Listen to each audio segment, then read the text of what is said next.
So I was on my yearly rewatch of High School Musical when I got to the part where Gabriella is heartbroken and sings When There Was Me and You, and suddenly I had one of those moments like, oh, this kind of reminds me of when Sandy sings Hopelessly Devoted to You in Grease, and then it hit me. High School Musical was just another version of Grease done by Disney Channel. And the funny thing is, I've always heard the comparisons. People saying High School Musical is this generation's Grease, but I never made the connection. I literally thought that they were just referring to the huge musical impacts they had.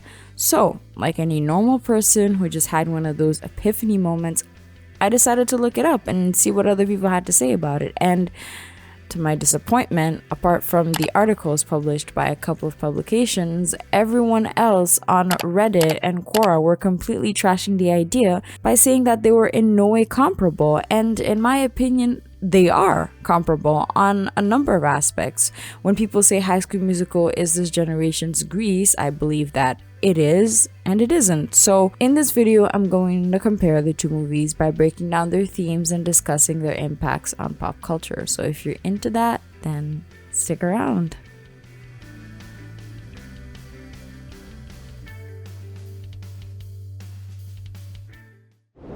Hey, I don't believe it.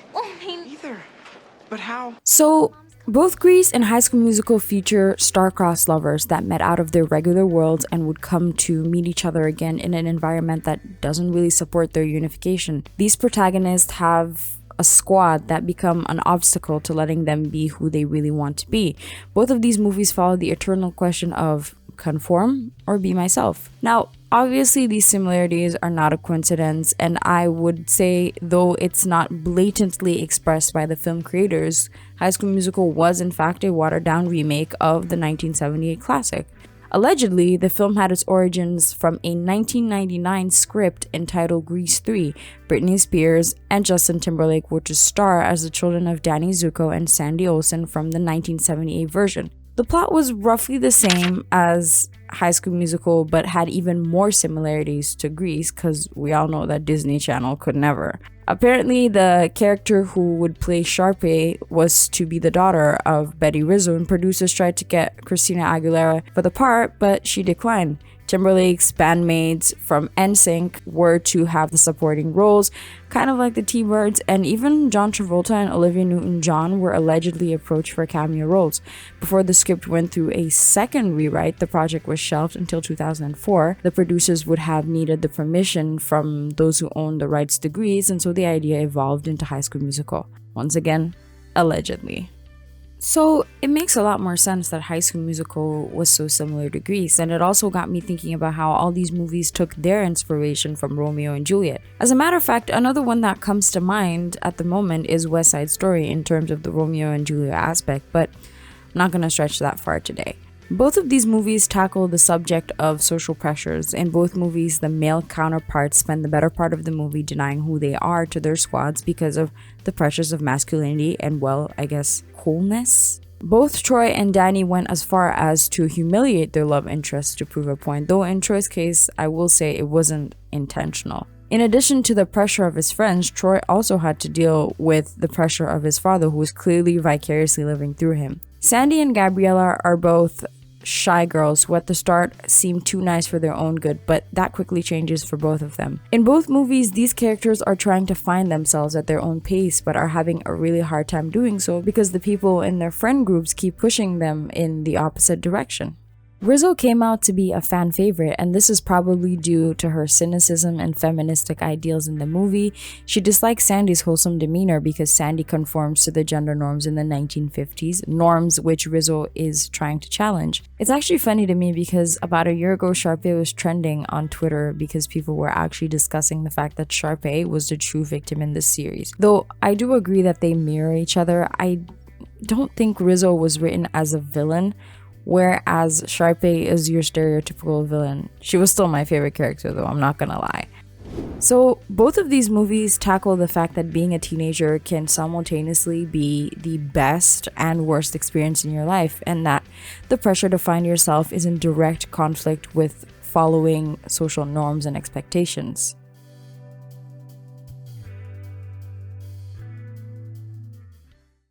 So you're still going out with that jockstrap? Well, Well, is he taking you to the dance? that all depends On what? on you. Okay, so we now know that High School Musical was based on Greece, and it was about two people whose worlds shouldn't mix but are still hopelessly attracted to each other.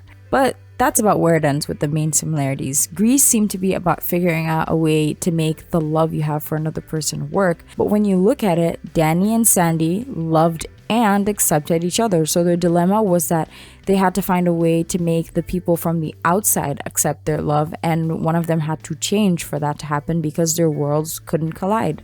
The love in High School Musical, on the other hand, came from the fact that these two kids clicked from a shared interest that neither of them gave into prior to meeting each other. With High School Musical, the problem was never that Gabriella couldn't date Troy due to their status. The issue came from the fear of change that they ignited in their peers. If there was no interest in joining the theater production, Gabriella and Troy probably wouldn't have had any issues with being together. The conflict they brought to the story was that their common interest defied the status quo.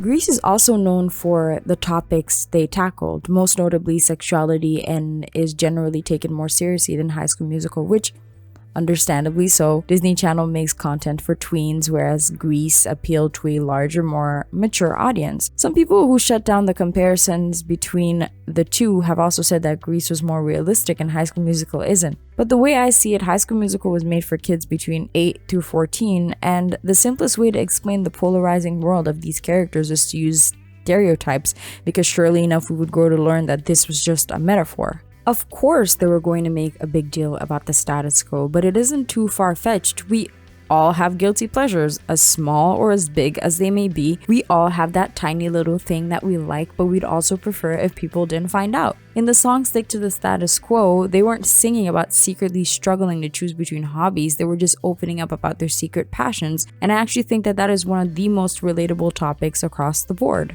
Grease was a movie that boldly showed things the way they were, and somehow at the time managed to tie it up in a perfect bow. The movie is filled with subtleties that realistically depict the society at the time. Subplots like Frenchie dropping out of high school and beauty school were used so efficiently that despite being in the background, we were interested in finding out where she'd end up. The movie's main focus was Danny and Sandy, and even with that, while watching the movie, at some points you'd forget that it was mainly about them, because Grease used their characters effectively and gave the majority of them arcs that we could follow along. Now, obviously, like every other movie made over 20 years ago, it's hella problematic. Sandy ends up being the one who changes for Danny, although I will acknowledge that he actually tried. It still kinda sucks today to see how it ended. I will say this though, the decision of Sandy is pretty reflective of the time. A woman in the 50s changing to appeal to a man is not completely far-fetched, so, there's that. With High School Musical, the overall message was completely different. As cheesy as it may be, it's simple.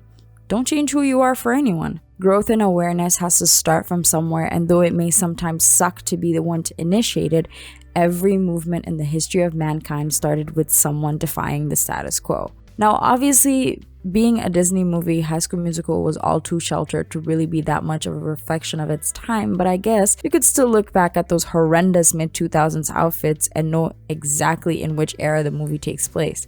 High School Musical is as much a story about friendship as it is about love and acceptance, and that's why, despite being aimed at tweens, the movie could still resonate with anyone who is open to it.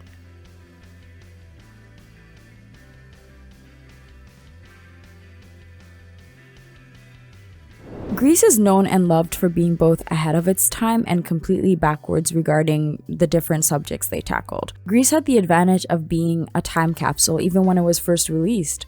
The movie was set 20 years back and depicted a more realistic image of what being a teenager in the 50s actually was like. If the movie was released in the 50s, it would have never tackled the subjects it did, but by being made in the late 70s, it had the insight and the freedom to discuss several topics that were deemed immoral 20 years prior. There's nothing better than a movie that two whole generations could enjoy in different ways. For the older ones, it was a beautiful reminder of what was, and for the newer generation, at the time, Grease was this kick-ass movie about their parents being portrayed in a totally relatable way.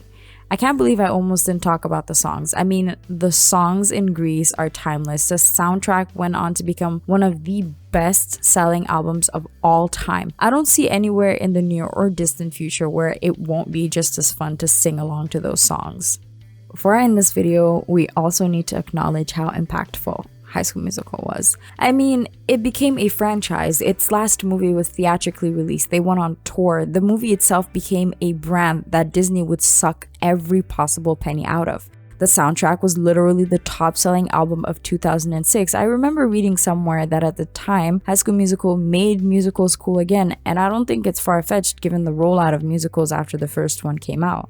So, in conclusion, are High School Musical and Grease comparable? In my opinion, they most definitely are. Now, the two movies might mean something different to each generation. I mean, Grease was a phenomenon that adults, young adults, teens, and even some kids, though slightly inappropriate, have all found something to adore about it. And it seems to be a multi-generational rite of passage into the world of must-watch musicals. Similarly with High School Musical, late millennials and early Gen Zers have a nostalgic connection to the movie and all of its sequels that would come after it. The movies may represent something different depending on who you ask, but whether you prefer to sing along to We Go Together or We're On This Together, or you love them both in different ways, we can't deny the influence on pop culture that these two musicals had and still have today on some level. So that's all I have for you guys today. I hope you enjoyed it, especially if you made it this far. Thank you for watching. Don't hesitate to share your thoughts below. Please like and subscribe, and I'll see you next time.